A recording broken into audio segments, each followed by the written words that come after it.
L'UDPS évolue avec le système de milice pour aujourd'hui. Ce qui est levier est-il ce qui n'a pas laissé. Comment tu n'as pas peur de te faire tabasser un des 4 matins, comme fut le cas au temps des fils Mokoko. Bétaillé, milice ya Kabouya. Bétailloté. Kabouya signifie antivaleur. Il ne peut pas aller en dehors de ce que je suis en train de dire. Parce que je suis un témoignage oculaire. J'ai un témoignage permanent. Pour naza komona déjà ndenge akobeta mana milice ya Kabouya nazo yibisa bino ke ekozala somo alors kobeta mandenge ni démocratie to bondeki za kobeta biloko wana za biloko bazo bangisa bato soko toucher kaka mokonzi ba quand je dis mokonzi za fatité bakonzi na biso ya mikie oyo est-ce que ezali ba fou du roi mutba ko salango to ezali milice moko bien entretenu pour na osa opération en bien ciblé. Bah fou du roi bazara société et comme un milice bien payé mais basala biloko wana nous travaillons avec l'esprit mobutiste pas mobutiste bana kati mabe ya mobutu yango de bazosalela malamu ya mobutu basalela rangote esprit ya Kabila mabe ya Kabila ne bazosalela malamu ya le vrai Kabila bien sûr musée yango bapusi kuna ba travailler l'esprit rwandais poison koboma sans pitié de ma politique, de ma mélier. C'est ça. Info 243 au cœur de l'actualité. Très heureux de vous retrouver, mesdames et messieurs, na mon message à Kosovo Makamata Limbo Kanabiso, les deux alliés. Plaisir et à rejoindre la mboka combattant et Mopandi Sango, moi mboka sans rival, oyo boebié na mosala na ya Kopanza Sango et surtout ya kolanda makambo matalimbo kanabiso de près na yende to komeka ko simbola ba question d'actualité mbote mona mboka sans rival mbote ya ngande ko alors ezali pasi mingi na kokutana na moment yo to kosolola pasi disparition d'abord ya moko ya bino o bozaki na ye pe cette dernière vidéo bato ba ko bimisa na ba réseaux sociaux il y a disparition ya Wapanga d'abord iloko liboso bato musu ba oyeluka koyeba a circonstances, qu'est-ce qui s'est passé réellement? En fait, je ne suis pas le mieux placé pour faire sa explication et un détail sur circonstances Liwanae parce que je n'étais pas présent. Mais tout le monde est sur les réseaux sociaux, ce qui s'est passé. La déclaration il y a fils biologique, on l'a appris. Isaac Iko déjà préparé, bétier, pas loin de sa maison.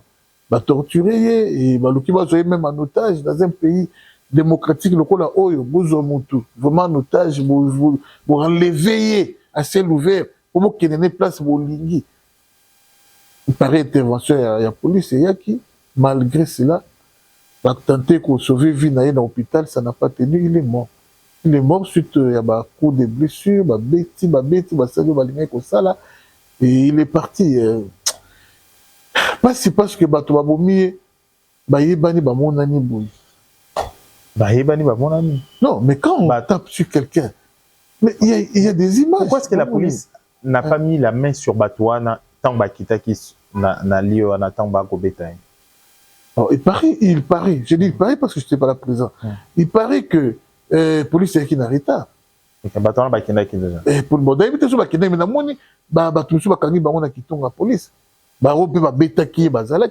parce que j'ai entendu témoignage à moi, c'est mon lobby. Yo simbaki marteau, zo bete na marteau. Oui, bakangi bango. Ça dit ba bete tina ba marteau. Marteau, vraiment marteau.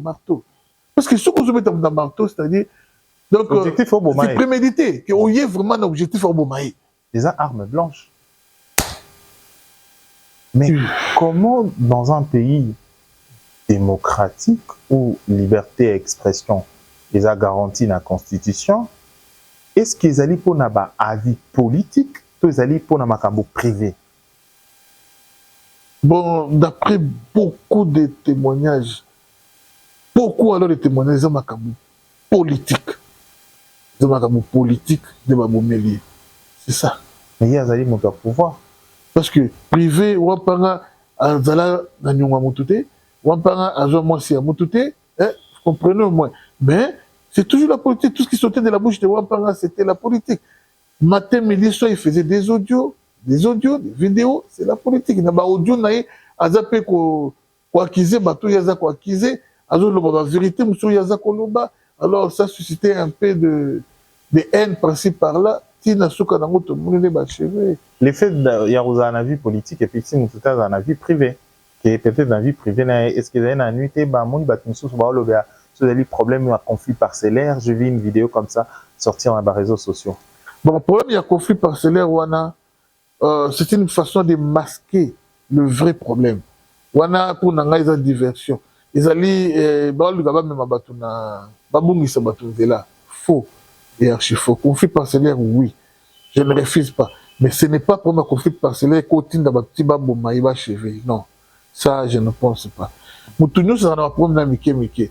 Si on va nous caper pour un moqué ya yo, bah cause on va s'émission, on va bimisser on le colle en tête. Mais normalement ils ont un outil. Conflit parcellaire, bah yebineni va trouver la solution na yango. Yo yebi ba conflit parcellaire tous en on a qui ça. C'est les mouvements des conflits parcellaires. Maluku mouvement des conflits parcellaires. Ba place belé ba conflit parcellaire. Ba tout boni ba kufi. Kaka wa panga fo kufa. Non, non, soyons sérieux. Alors et puis bozo abatu oyo ba yebani ba combattant. Ba bomaye. D'abord ba combattant, ba étiquette, hein, il y a politique. Parce que yo binga ngo sur point privé ngeni. Ba to oyo yo ba tchema boko sur wa panga. Ce sont des combattants. Les ba combattants, ba politique. Mais oui, ba combattants. Il y a force du progrès. C'est pas dans la première coup, on a voté. Il a écrit ce Moukoko payé une fois. Oui, fils Moukoko a été aussi victime. Il est mon côté. Moi, je suis mêlé. On a peine à tomber victime. Pas la tomber victime. Qu'est-ce qui s'est passé? Il y a imité mon preuve, mais bordel comme il benga qui va se battre à Camer. Battre Vital Camer. Moi, j'étais agressé. Quand on a eu diaspora, c'est la même pas une année, j'étais agressé. Tellement que j'ai attaqué avec la dernière énergie Camer. Dans le moment où il est tout puissant, directeur des cabinets à chef, il y en a nous retouché. Il y en a. Même les nôtres, les tisséquédistes, même les nôtres, il y a eu des presses. Ils étaient contre moi, mais comment, quand toi tu touches Camer, c'est que tu touches Fatih, Fatih lui a fait confiance, Camer a directeur des cabinets, il a touché le déni. Tant on a dit qu'il y a papa Bakal. Ado tchaka bato bakal da bakambibili rien avance a bloqué tout a bloqué alors les gens qui m'ont agressé me l'ont dit bala souka ko bekali souko tanga ko mo na c'est du passé. Pourquoi aujourd'hui bon les combats politiques ils allaient combat à baïdé. Pourquoi aujourd'hui les combats politiques et l'ongwe na baïdé et comment au Kenya ba biceps? Pourquoi? Qu'est-ce qui se passe exactement? Bon, c'est l'Afrique. C'est l'Afrique. En Afrique, pouvoir, ils ont le royaume. Donc, niveau nous sur Oyozali, ce qui va payer sur Winzi, Oyozo Kamba Winzi, Yoza Mukabia Winzi. C'est-à-dire, poste ma payer sur Mukabia Winzi, au commission le roi, il y a famille, il y a privé. Donc, Moutoua comme Meka, il te verra sur son chemin. Sur son chemin. Donc c'est ça. Ce qui est un mandat, on a comme un mandat. Donc on lui libérer la vie. C'est ça l'Afrique. L'Afrique va éviter qu'il y a dans chaque chose un début et une fin. Alors, ma sur poste où va couper ça yo. Oh, vous allez ce qui n'a, mais il y a quand même une fin. Tout le monde même dans ma politicien, Nicolo, as politicien, ceux qui les lobes à l'ongoli a comme opposant. Ah, donc on a libéré. Comme opposant. Alors, voyez un peu ça, culture wana. Là, la situation est un peu différente. Les aïe makou en rose en opposition, apparemment ils ont un propre camp. Yabino. Bon, l'IDPS reconnu comme parti moko banda qui prôné pour des valeurs, ma vertu. Qu'est-ce qui se passe? L'IDPS est comme il est contraire de tout ce qu'il disait. Papa Etienne Tshisekedi a lobby, et le Robomimbo Kao a eu corruption. A lobby litmoro non violente. A lobby, mais apparemment, ma caractère, mon sous ce comme une fois au pouvoir, c'est le contraire de ce que Tshisekedi prônait. Comme valeur. Bon, au moins, le problème où ils allaient, ce qu'on a dit très bien, bateau, bateau, nager à contre-courant, ce ne sont pas vraiment les vrais UDPS. Parce que l'UDPS, c'est un infiltré, ma casse. Le vrai UDPS ne se retrouve pas. vraiment les vrais UDPS ne se retrouvent pas. Total papa Wankenda, papa Mukendi, maître Mukendi, batele, le monde les vrais UDPS ne se retrouvent pas. Et ça quand moi jeune il y a lobby baillé 2 ans avant prise du pouvoir, 3 ans avant prise du pouvoir, 5 ans avant prise du pouvoir et après la prise du pouvoir, Ming après la prise du pouvoir, bangonde bakomi boye, bangonde UDPS. Les vrais UDPS en tout cas ils ne sont pas aux affaires. Voilà ce que moi je peux vous dire. Ils ne sont pas aux affaires. Mais au Yémi qui même dans la classe, nous sommes dans la classe, des bangones nous sommes l'attaque, souci à classe. Il y a un ban à monsieur Azo latine pas uniforme, mais Azo qui est naïf, qu'on s'en est aventure naïf. Mais vraiment dans la classe, au bazoa, tout le temps à n'importe quelle école, tout le temps je sais pas, Maloula. Vraiment dans Maloula, ils allaient ban nous balati souci à classe pe bazoué. On a bana malula mais misu ba ko kine ko se distraire alors muto ba no kina ko luka basi ko sala ba vanti ba diamba ba nini muto bon so na nzela na infraction au lati bana malula tala bana malula ba zo mela ba diamba non les vrais bana malula bazali dans les pays UDPS c'est ça le vrai UDPS baza. Mais pourquoi ba se retrouver qu'est-ce qui se passe? C'est parce que Bouki Mibeko ya UDPS, c'est parce que bazo correspondre à l'unité ou soit l'intelligence n'est pas voulue. Ça pour se retrouver parce que UDPS bazo kamba na vision ya minele babosani ke toza na Afrique. Mobutu alobaki la démocratie à l'africaine ya ndenge moko te. Na bino indele obolanda kango soka la l'option de la démocratie à l'africaine ils ont la réalité na yango nous avons fait tant du pouvoir a umela na poto alingi akamba biso lolenge ya démocratie à poto donc na ba partage équitable ya poste tel pas si la mission de ya mwana or Mobutu tant du pouvoir a sali choix na ye akambina bato ya choix na ye Mouzé dans le pouvoir a kambina batu ya choix na ye yo yerodia esika oyo oyo nani Moïse Kongo esika oyo Vincent Mutombo Tibal na batu ya choix na ye Joseph dans le pouvoir a kambina batu ya choix na ye mais Fati dans le pouvoir a kambina batu choix na ye te c'est là où les bas blessent et comme coalition batu choix na ye te ça veut dire quoi après c'est na cercle né liboso zaye mutawa pona batu. Après, c'est priorité mingi na démocratie. Oh, ils ont dit que bateau a la majorité dans le Parlement, c'est le Premier ministre. Bateau a la majorité dans le Parlement, bateau a beaucoup salité. C'est ainsi que M. Labiso Ilou Kamba, M. Labiso Mabunda, M. Labiso Batambwe Mwamba, vous comprenez? Bateau a choix, il y a eu des PCT. Alors, toujours continuer la logique, on a tout comme l'Union sacrée. L'Union sacrée, tout le monde a vieille tête. Oh, bateau a Kabila, on a baillé sur l'Union sacrée. Alors, ce sont ces mêmes têtes-là où la majorité dans le Parlement. Bon, et dans la une, dans le Congo, au télémédical, mais est-ce qu'il y a des gens qui menacent? Est-ce qu'il y a des fuites d'informations? Menace belé. Et puis, on a actualisé quelques vidéos ou actualisé quelques vidéos. Les vidéos, il y a veille, il y a loi d'ailleurs. Les vidéos, il y a Kala. Ceux qui ont dit même la déclaration, comme on a dit, Kabound en prison. Mais le Kabound est en prison. De deux, on parlait il y a quoi aligner ma candidat. Donc, période d'élection. Donc, il y a Kala.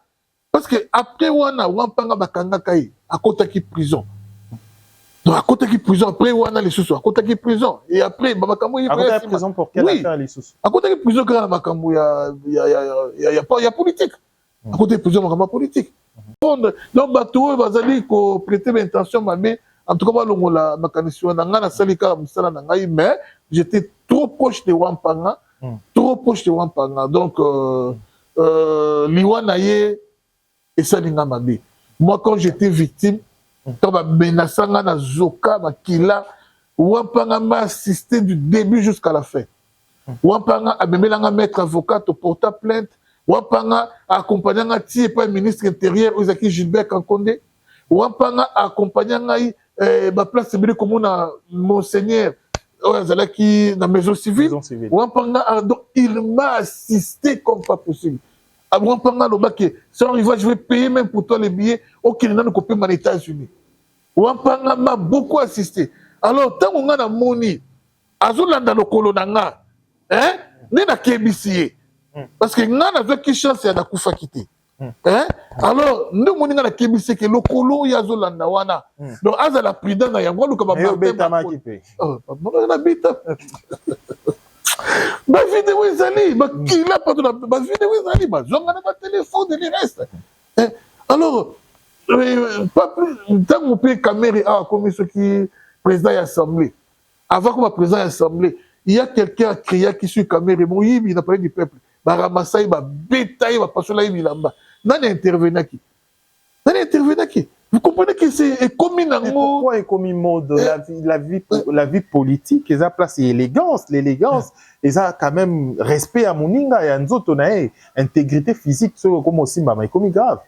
Donc si tu touches un chef, Zala la force Simanayo. Donc carrément, il n'y a plus la démocratie. Zala la main noire Simanayo. Ça je l'ai dit.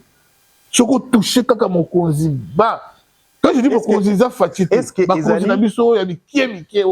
que Ezali bafou du roi Moutouba Salango, ou Ezali milice moko bien entretenu pour dans sa opération en bien ciblé sur deux personnes au Bako? Je ne pense pas qu'il attend les fous du roi Bazakali Souté. Ma fou du roi Bazara Souté. Et comme un milice bien payé, ne basa la biloko wana. Fou du roi qui nous sert l'ango, puis ça fait combien? Ils sont à fou du roi et souka na ba Francis Kalom. Les loba fou du roi Bazara Souté. Les lieux comment au bengi moto PC gender au proposer bon asali au sale besoin. C'est ça. Donc ce sont des gens qu'on a payés pour passer la makambo basali. Quand tu vois pas. Là il aurait pas si mis sur congolais et comme même moto bozo solani bien bozani très bien. Et on peut utiliser cet homme-là à changer l'autre face. Ah, Congo. Très triste, mais comme il y a un facile na Congo aujourd'hui. On ne sait pas à qui faire confiance. Je plaire Wampana, franchement. Et comment na moto Azaki, il faut dire que Azaki na vie nae à l'extérieur en Boka, aye awa juste pour des raisons politiques, c'est-à-dire patriotiques, ou la pour raison un parti politique nae relativement na makamo Mboka. Aujourd'hui, ce qu'il faudra honorer yo au Sénanini exactement et entreper na makamusu peut-être ne vous avez une relation peut-être la famille et leur famille est souhaité et en ce moment qu'est-ce que ça m'a pas honorer mémoire nae. Bon, découvre Raphaël avant tout comme na place wana ngana ko senga na mokonzi Mboka appeler sa solution à problème oyo pour que ezonga les sous-souté. C'est le moto oyo akoko arrêter Moraji oyo est président de la République. Excellence, Eliboso vraiment dans la justice malamu pour que assassin ya Wampanga a purgé. Parce que moi je connais la justice à l'africaine ndenge zalaka. Ba okoki ko solola na moto. Aujourd'hui, na procureur, lobby va changer mon makambala, lisi na mon dossier. Il a li na okande wana. Lobby va kopé ko dossier ba latisa mo facette mususu. Ne ba komi ko latisa mo facette ya conflit parcellaire. Bon utiliser pe batu yo ndima. Mutu pa ki a témoigné andimi qui est conflit parcellaire. Donc ba ko kanga pe mutu ba te ba ko kanga. Alors, okokipe le lozu kaka bato bakangi wana. Boki bo beti na bango kati na prison. Hein? Bo samba boy. Bolo baboué, hein? Ils allaient qui pourraient mettre parcelle, bolo baboué. Parce que moi, j'ai vu quelqu'un, dans le soupçonné dans mon touté. J'ai vu quelqu'un, ma personne là, pantalon, il a main combattant. Altani Kombo, ya leader, ou atine ba bétail.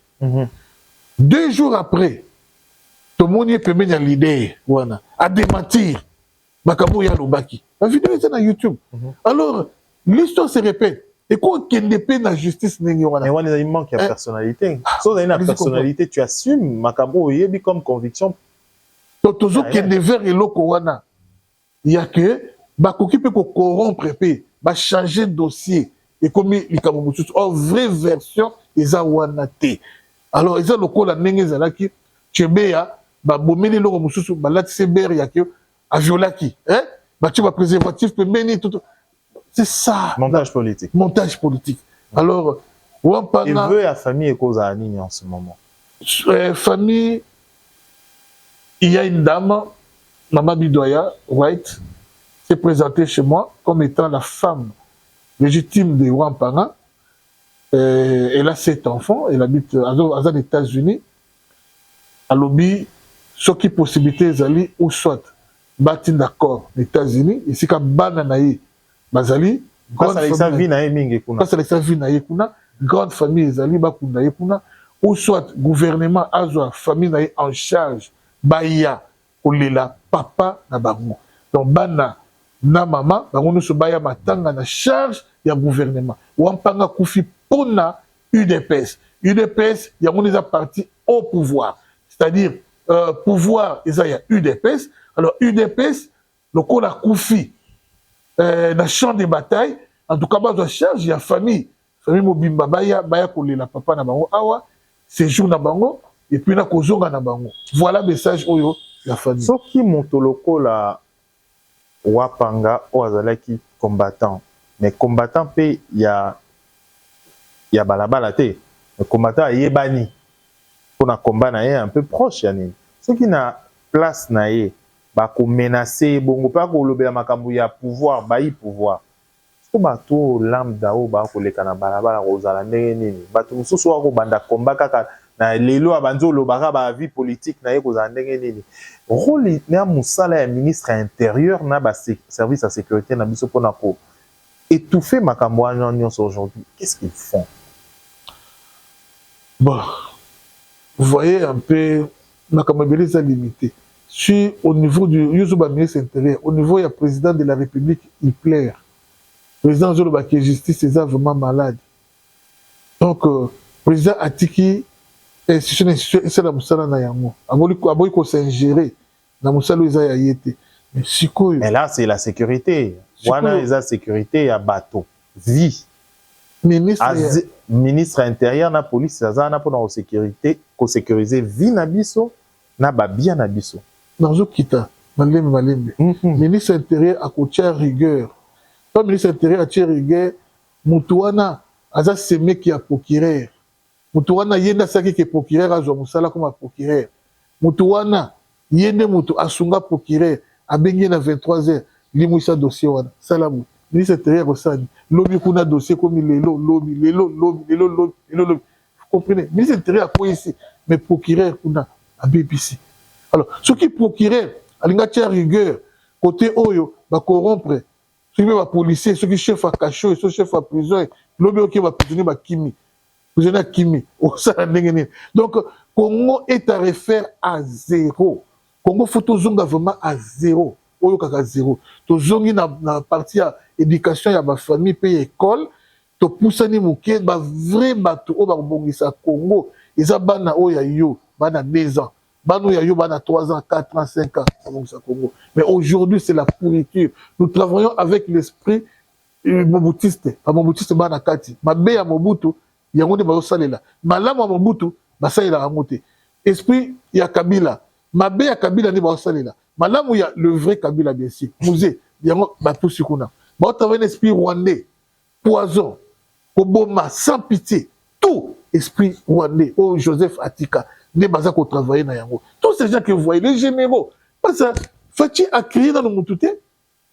Quand il n'y a pas un tissékédiste Fachi Boy.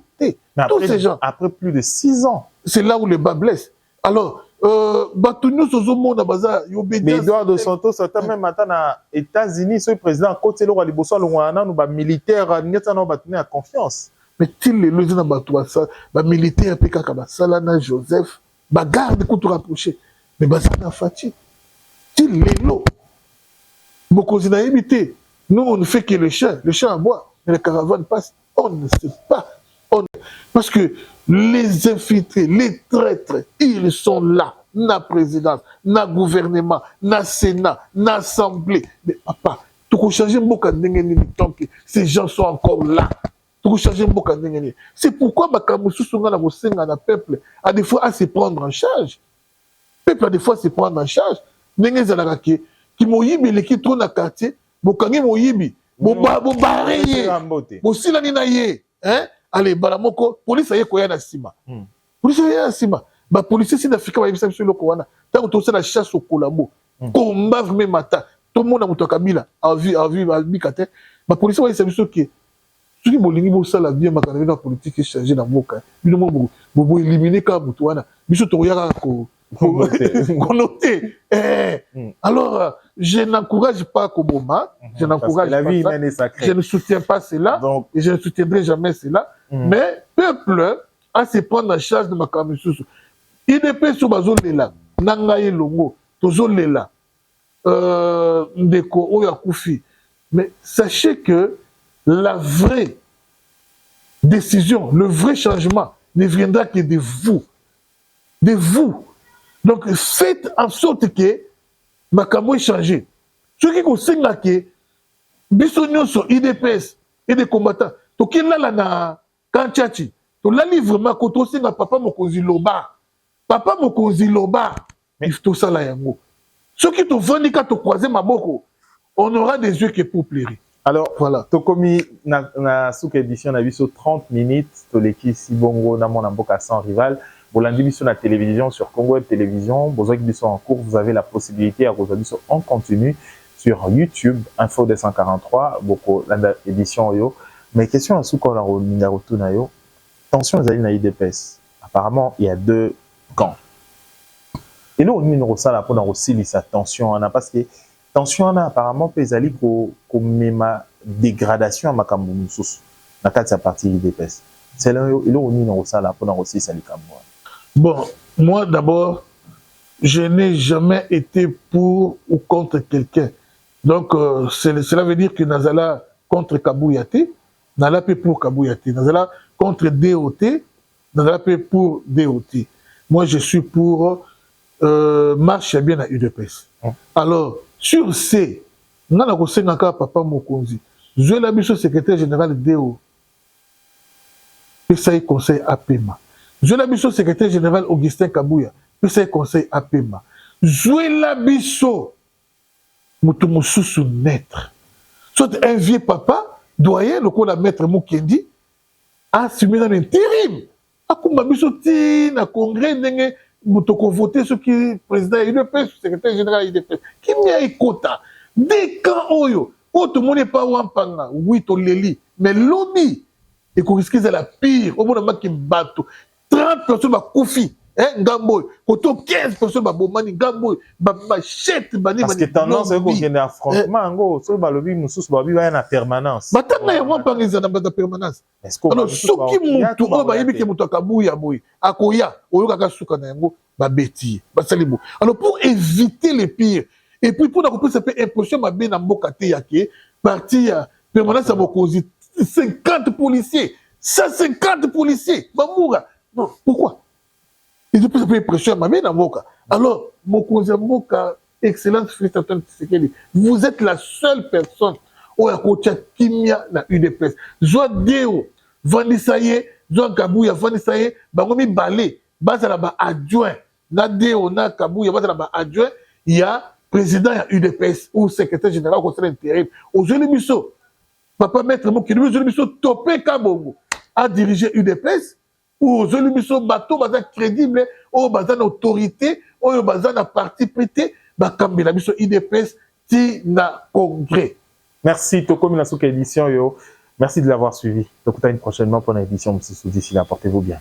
Au revoir.